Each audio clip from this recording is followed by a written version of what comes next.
बिस्मिल्लाहिर्रहमानिर्रहीम, अस्सलाम वालेकुम। Welcome to my channel maths with Afsha students. आज हम डिस्कस करने जा रहे हैं क्लास 9 का बायोलॉजी का पेपर जो कि अभी हुआ है। ठीक है, आज की डेट मतलब 8 अप्रैल 2025 का ये पेपर है जो कि मैं आपके सामने डिस्कस करने जा रही हूँ।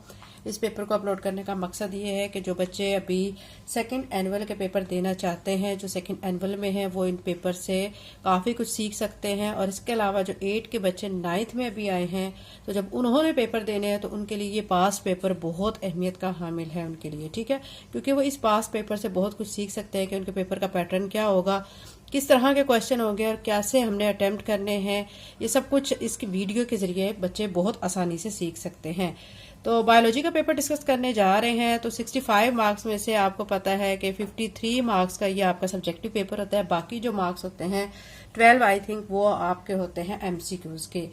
अब इसमें जो सेक्शन बी और सेक्शन सी पे ये पेपर मुश्तमिल है। सेक्शन बी जो पार्ट है वो 33 मार्क्स का है। ठीक है, इसमें 11 क्वेश्चन अटेम्प्ट करने होते हैं जो कि हर क्वेश्चन 3 नंबर का होगा। अब क्वेश्चन नंबर 2 की तरफ चलते हैं। क्वेश्चन नंबर 1 की तो आपको बच्चों पता ही है, उसकी तो आपको समझ आ गई होगी, वो एमसीक्यूज का होगा। फिर उसके बाद क्वेश्चन नंबर 2, इसमें देखें आपको जो फर्स्ट पार्ट दिया गया है यहाँ पे, उसमें कहा गया कंप्लीट द टेबल। ये टेबल आपने कंप्लीट करना है और चॉइस में आपको और के तौर पे भी एक टेबल दिया गया जिसको आपने कंप्लीट करना है। ठीक है, या आप ये कर सकते हैं या फिर आप ये कर सकते हैं, जो आपको बेस्ट आता है आप उस क्वेश्चन को अटेम्प्ट किया करें। Next question, what is meant by the alternation of generation.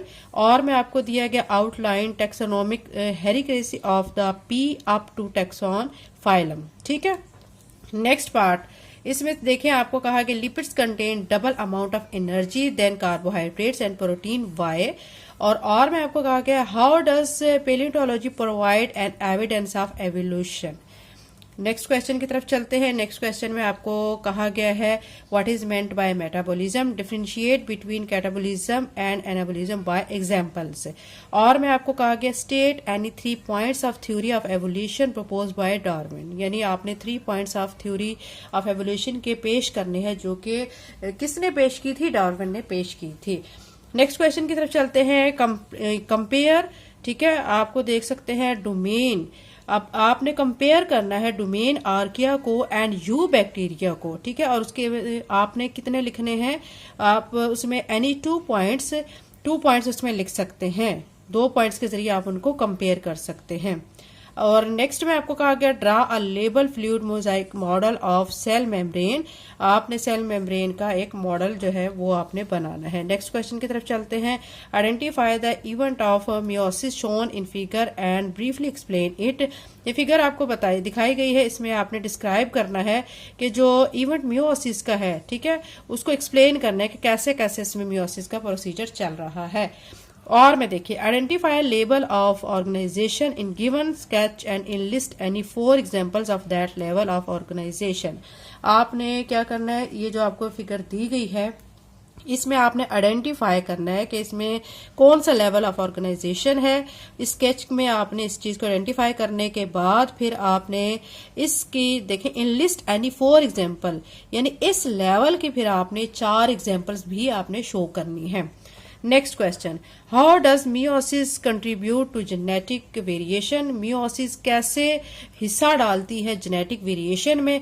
और मैं आपको कहा गया briefly explain 3 types of transpiration in plants. पौधों में 3 तरह की जो ट्रांसपायरेशन है उसकी जो 3 टाइप्स हैं वो आपने डिस्कस करनी है। Next question, why is transpiration called necessary for plants. Transpiration को क्यों जरूरी एक बुराई कहा जाता है प्लांट्स के लिए। और briefly explain type of RNA कि आरएनए की जो टाइप्स हैं वो आपने ब्रीफली डिस्क्राइब करनी है, उनको एक्सप्लेन करना है। नेक्स्ट क्वेश्चन की तरफ चलते हैं। 9 क्वेश्चन में आपको कहा कि illustrate importance of magnesium in chlorophyll formation. Chlorophyll की फॉर्मेशन में जो मैग्नीशियम है उसकी क्या इंपॉर्टेंस है आपने वो बताना है। या फिर why is fermentation critical process for living organism, के फर्मेंटेशन लिविंग ऑर्गेनिजम्स के लिए क्यों इतना जरूरी प्रोसीजर है। नेक्स्ट में 10 पार्ट में आपको कहा गया है identify the process of asexual reproduction and in list it's steps. आपने आइडेंटिफाई करना है कि ये जो एसेक्सुअल रिप्रोडक्शन का जो प्रोसेस हो रहा है, ठीक है, इसमें और इसके स्टेप्स को भी आपने फिर बताना है। नेक्स्ट और में identify and briefly describe the level of organisation in given diagram. ये जो डायग्राम आपको गिवन है इसको आपने आइडेंटिफाई करना है और डिस्क्राइब करना है कि कौन सा लेवल ऑफ ऑर्गेनाइजेशन इसमें शो किया गया है। नेक्स्ट क्वेश्चन की तरफ चलते हैं। नेक्स्ट क्वेश्चन में देखें आपसे कहा गया briefly explain horticulture and animal husbandry with examples. 11 में आपको क्या करना है, ब्रीफली एक्सप्लेन करना है हॉर्टिकल्चर और एनिमल हस्बेंड्री को एग्जांपल्स के साथ। और मैं आपको कहा गया briefly explain competitive inhibition of enzymes, enzymes की मुसाबकती रोकथाम की मुख्तसरन वजाहत करें। ठीक है, ये बच्चों सेक्शन बी था जिसमें 11 क्वेश्चंस आपने अटेम्प्ट करने थे। हर क्वेश्चन के 3 मार्क्स हैं। उसके बाद हम सेक्शन सी की तरफ चलते हैं। सेक्शन सी आप देख सकते हैं, इनमें से आपने बच्चों क्या करना होता है, आप देख सकते हैं कि इन क्वेश्चन में आपको और दिया गया है, तो इसमें भी आपने जो बेस्ट आपको आता है वो क्वेश्चन आपने अटेम्प्ट करना है। क्वेश्चन 3 की तरफ चलते हैं। Explain 3 major steps of Calvin cycle and draw its label sketch. आपने केल्विन साइकिल के 3 मेजर स्टेप्स को एक्सप्लेन करना है और उसके साथ ही उसको स्केच बना के उसको शो भी करना है, लेबल भी करना है। और मैं आपको दिया गया elaborate any 5 osmotic adjustment in xerophytes. Xerophytes में 5 ऑस्मोटिक एडजस्टमेंट की वजाहत आपने करनी है।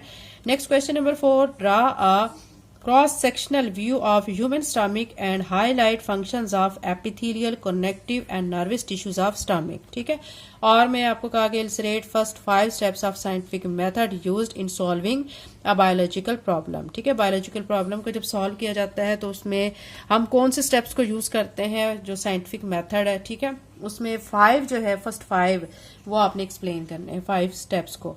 नेक्स्ट क्वेश्चन में आपको कहा गया है draw a label sketch of Golgi operators, explain its structure and function. आपने गोल्जी ऑपरेटर्स का फंक्शन और स्ट्रक्चर को शो करना है और डायग्राम भी बनानी है। और मैं आपको कहा गया है draw a label sketch of life cycle of flowering plant. आपने जो लाइफ साइकिल है फ्लावरिंग प्लांट का उसको आपने शो करना है, बनाना भी है, लेबल भी करना है और एक्सप्लेन भी करना है फॉर्मेशन ऑफ फीमेल गेमिटोफाइट, कैसे फीमेल गेमिटोफाइट बनता है। नेक्स्ट में देखें draw cell cycle and explain its 3 major steps. आपने सेल साइकिल को ड्रा करना है, उसके 3 मेजर जो स्टेजेस हैं वो भी आपने एक्सप्लेन करनी है। और मैं आपको कहा गया explain double helix structure of DNA. Double helix structure जो डीएनए का है वो आपने एक्सप्लेन करना है और उस स्ट्रक्चर को किसने पेश किया था, वास्टन और क्रिक ने जो डीएनए का डबल हेलिक्स स्ट्रक्चर पेश किया था आपने उसको एक्सप्लेन करना है और उसको डिटेल के साथ बताना भी है। पेपर की तैयारी में बच्चों आपने एक चीज को जहन में रखना है कि आपने डायग्राम्स को मस्ट प्रिपेयर करना है और एसएलओ बेस्ड स्टडी किया करें, पूरे चैप्टर की थ्रू आउट स्टडी किया करें। इस तरह से आपका क्वेश्चन कुछ भी आ सकता है, जो भी आ सकता है आप इजीली उसका आंसर दे सकते हैं जब पूरे चैप्टर को आप अच्छे तरीके से स्टडी करते हैं। ठीक है, आपने डायग्राम्स को मस्ट प्रिपेयर करना है, उनकी बाकायदा प्रैक्टिस किया करें और साथ में उनकी लेबलिंग को अच्छे तरीके से याद किया करें, क्योंकि अभी आपके सामने जो मैंने पेपर बायोलॉजी का रीड किया है उसमें देखें कि डायग्राम हर क्वेश्चन में ऑलमोस्ट शामिल हुई हुई है। ठीक है, तो यानी बायोलॉजी की जो डायग्राम है वो बहुत इंपॉर्टेंस के हामिल हैं। तो चैनल पे नए हैं तो चैनल को सब्सक्राइब करें, वीडियो को लाइक करें, लिंक को शेयर करें। Thank you and Allah Hafiz.